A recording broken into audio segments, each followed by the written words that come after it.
നടി Shweta മേനോനെതിരെ police case. അശ്ലീല cinema രംഗങ്ങളിൽ അഭിനയിച്ചത് ചൂണ്ടിക്കാട്ടി നൽകിയ പരാതിയിലാണ് കേസ്. കോടതി നിർദ്ദേശപ്രകാരം കൊച്ചി സെൻട്രൽ പോലീസാണ് കേസെടുത്തത്. താരസംഘടനയായ അമ്മയുടെ പ്രസിഡന്റ് സ്ഥാനത്തേക്ക് മത്സരിക്കുന്ന സാഹചര്യത്തിലാണ് കേസ് വന്നിരിക്കുന്നത്. മാർട്ടിൻ മേനാച്ചേരി എന്നയാൾ നൽകിയ പരാതിയിലാണ് ശ്വേതാ മേനോനെതിരെ എറണാകുളം സെൻട്രൽ പോലീസ് കേസെടുത്തത്. സിനിമകളിലും പരസ്യചിത്രങ്ങളിലും അശ്ലീല രംഗങ്ങളിൽ അഭിനയിച്ച് കുപ്രസിദ്ധി നേടിയെടുക്കുകയും ഇതിലൂടെ സാമ്പത്തിക ലാഭം ഉണ്ടാക്കുകയും ചെയ്യുന്നുവെന്നാണ് പരാതി.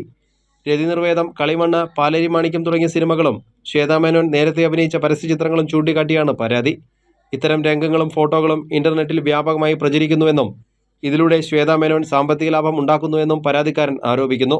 സെൻസർ ചെയ്തിരിക്കുന്ന സിനിമയാണെങ്കിൽ പോലും ഇതിനകത്ത് പറഞ്ഞു കഴിഞ്ഞാൽ ഞാൻ ഇത് പ്രധാനമായിട്ട് ഞാൻ ആദ്യം മനുഷ്യൻ കോട്ട് ചെയ്തിട്ടുണ്ട്. അതോടൊപ്പം തന്നെ ഗൂഗിളിലും യൂട്യൂബിലും തിരഞ്ഞു കഴിഞ്ഞാൽ തന്നെ ഇത്തരത്തിലുള്ള സെക്സ്വൽ എക്സ്പ്ലിറ്റ് ആയിട്ടുള്ള ഫോട്ടോസുകളും അതുപോലെ തന്നെ ഈ വീഡിയോസുകളും ലഭിക്കുന്നതാണ്.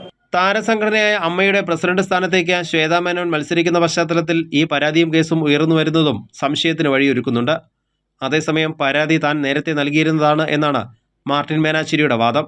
സെൻട്രൽ പോലീസിന് നൽകിയ പരാതിയിൽ കേസെടുത്തിട്ടില്ലെന്ന് കാണിച്ച് പരാതിക്കാരൻ കഴിഞ്ഞ ദിവസം കോടതിയെ സമീപിച്ചിരുന്നു. ഹർജി പരിഗണിച്ച ചീഫ് ജുഡീഷ്യൽ മജിസ്ട്രേറ്റ് കോടതി സെൻട്രൽ പോലീസിനോട് കേസെടുക്കാൻ നിർദ്ദേശം നൽകുകയായിരുന്നു. കൈരളി ന്യൂസ്, കൊച്ചി.